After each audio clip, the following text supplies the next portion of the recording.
전화 친구.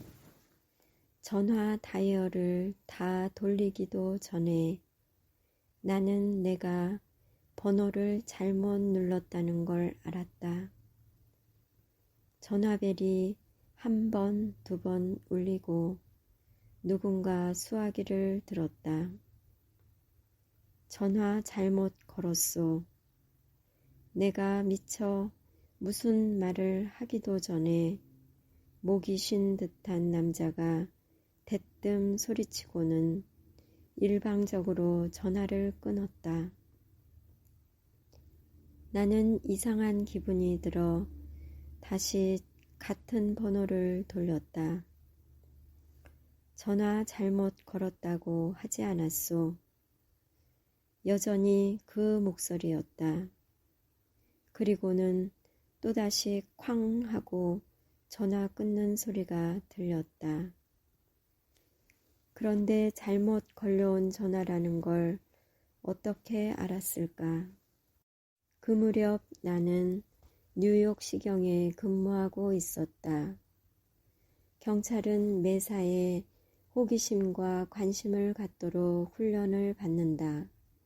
그래서 나는 세 번째로 그 집에 전화를 걸었다. 그 남자가 대뜸 따지기 시작했다. 어이, 또 당신인가? 내가 대답했다. 네, 접니다. 제가 한마디도 하지 않았는데 어떻게 잘못 걸린 전화라는 걸 아셨는지 궁금해서요. 그런 건 당신 스스로 알아내라고. 또다시 쾅 하고 전화가 끊겼다. 나는 손가락 끝에 수화기를 매달고 잠시 앉아 있다가 다시 그 남자에게 전화를 걸었다. 그가 대뜸 소리쳤다. 아직도 못 알아냈나? 제가 생각할 수 있는 건 당신에게 전화 걸 사람이 아무도 없다는 것 같다는 겁니다. 잘도 알아내셨군. 네 번째로 뚝 하고 전화가 끊겼다. 나는 낄낄 웃으며 또다시 번호를 돌렸다. 그가 물었다. 이번엔 또 뭘 알고 싶은 건가? 전 그냥 인사나 하려고 전화를 걸었습니다. 인사라고? 왜지? 아무도 당신에게 전화를 걸지 않는다면 저라도 해야 한다는 생각이 들어서요. 좋소. 안녕하시오. 이렇게 성가시게 구는 당신은 도대체 누구요? 마침내 나는 그를 대화에 끌어들이는데 성공했다. 적어도 그는 나에 대해 호기심을 갖기 시작한 것이다. 나는 그에게 내가 누구라는 걸 소개하고 그에 대해 물었다. 내 이름은 아돌프 매튜요. 나이는 88이고 지난 20년 동안 하루에 이렇게 잘못 걸린 전화를 많이 받은 건 오늘이 처음이오.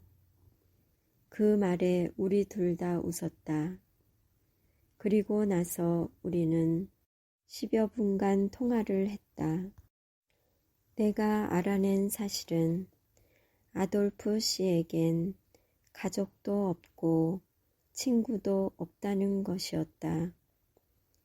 가까운 사람들 모두가 이미 세상을 떠난 뒤였다. 그러다가 우리는 서로의 공통점 하나를 발견했다. 아돌프 씨 역시 뉴욕 시경 건물에서 40년 동안 근무한 적이 있었다. 그곳에서 엘리베이터 기사로 일하던 시절의 추억을 이야기할 때에는 그가 재미있고 다정하게 느껴지기까지 했다. 통화를 끝내고 나서 나는 그에게 다시 전화를 걸어도 되느냐고 물었다. 그가 놀라며 되물었다. 왜 그렇게 하려는 거요? 글쎄요, 어쩌면 우리가 전화 친구가 될 수도 있다는 생각이 들어서요. 일종의 펜팔 같은 거죠. 그는 잠시 망설였다. 다시 친구를 갖는다는 것이 어떨지 모르겠소. 그는 주저하는 빛이 역력했다. 이튿날 오후 나는 아돌프 씨에게 다시 전화를 걸었다. 그 뒤로도 며칠 동안 우리의 전화 통화는 계속되었다. 의외로 그는 대화하기에 즐거운 상대였다. 그는 자신이 겪은 전쟁이라든가 인생의 추억, 역사적인 사건들 같은 것을 내게 들려주었다. 그가 성취한 것이나 잃어버려 아쉬운 것들까지도 재미있게 말했다. 그는 매력이 있는 인물이었다. 나는 그가 내 쪽으로 전화를 걸 수 있도록 사무실과 집 전화번호를 알려주었다. 그는 정말로 내게 전화를 걸었다. 그것도 날마다. 나는 고독한 노인에게 친절을 베풀고 있는 것이 아니었다. 아돌프 씨와 얘기를 나누는 것이 사실 내게는 중요한 일이었다. 왜냐하면 그 무렵 나 역시 내 삶에서 물리칠 수 없는 깊은 공허감을 느끼고 있었기 때문이다. 고아원에서 자라다가 양부모에게 입양된 나는 아버지라는 존재를 느껴본 적이 없었다. 서서히 아돌프 씨가 내게 아버지와 같은 의미로 다가오기 시작했다. 나는 내 직업에 대해 그리고 야간에 다니고 있는 대학 과정에 대해 그에게 말하곤 했다. 아돌프 씨는 부드럽고 자상한 카운셀러 역할이 되어주었다. 지도 교수와의 마찰 때문에 고민하다가 나는 내 새로운 친구에게 털어놓았다. 아무래도 학교를 그만둬야 할까봐요. 아돌프 씨는 나를 나무랐다. 그렇게 서두를 게 뭔가? 시간을 갖고 마음이 가라앉을 때까지 기다려 보게. 자네가 나처럼 나이를 먹으면 시간이 많은 걸 해결해 준다는 걸 알게 될 거야. 상황이 더 나빠지면 그때 가서 결정해도 늦지 않아. 잠시 침묵이 흘렀다. 그가 부드럽게 말했다. 이렇게 말하다 보니 마치 내가 아들한테 말하는 것 같군. 이제야 말이지만 난 정말 가정을 갖고 싶었다네. 특히 내 자식들을 갖고 싶었어. 그것이 어떤 마음인지 자네는 너무 젊어서 잘 모를 거야. 아니다. 그렇지 않았다. 나 또한 따뜻한 가정을 원했다. 특히 아버지를. 하지만 나는 그때 아무 말도 하지 않았다. 내가 그토록 오랫동안 가슴에 안고 온 상처를 다시 들춰내는 것이 내심 두려웠기 때문이다. 어느 날 저녁 아돌프 씨는 자신의 생일이 다가오고 있음을 알렸다.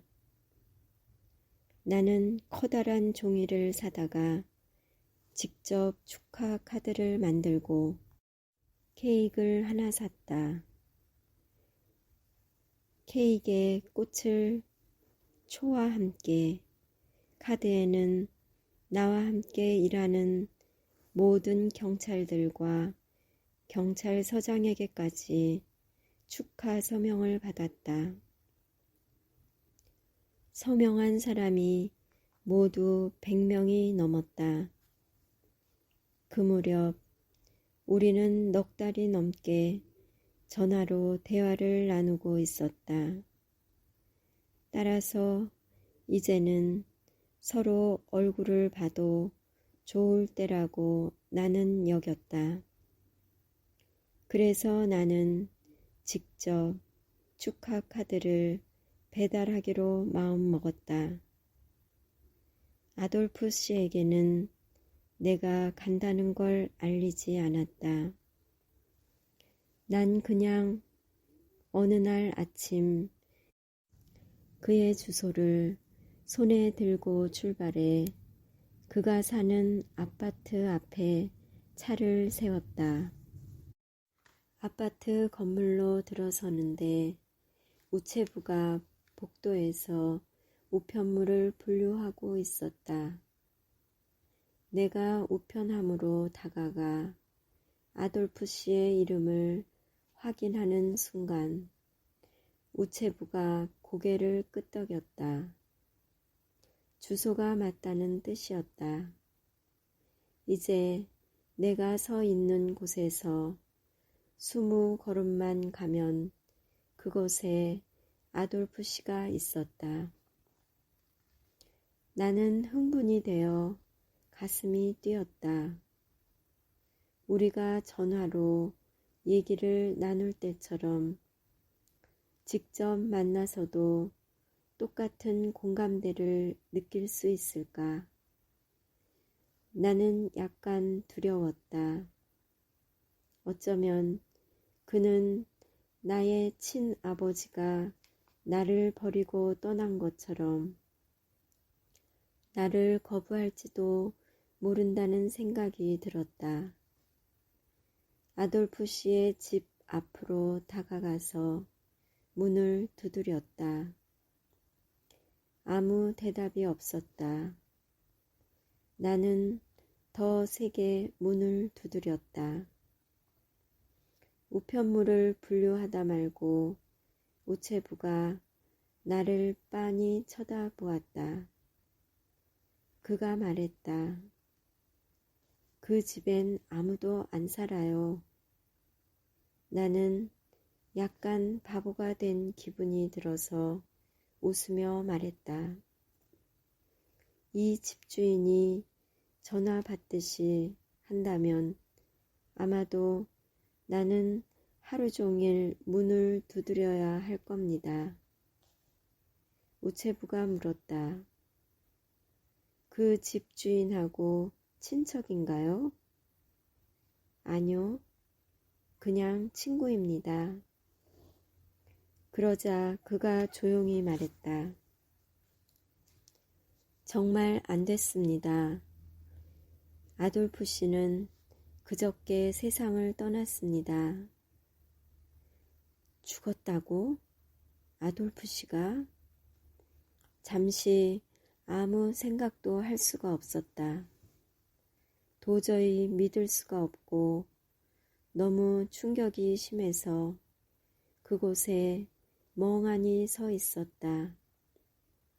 가까스로 자신을 추스른 나는 우체부에게 고맙다고 말하고 늦은 아침의 햇살 속으로 걸어 나왔다. 그리고는 눈물을 글썽이며 차를 세워둔 곳까지 걸어갔다. 주차장으로 가기 위해 아파트 모퉁이를 도는데 앞쪽에 교회가 보였다. 어디선가 읽은 구절이 떠올랐다. 친구는 언제까지나 서로를 사랑한다. 죽은 다음까지도 그 말이 해당된다는 사실을 나는 깨달았다. 그것은 내게는 큰 깨달음이었다.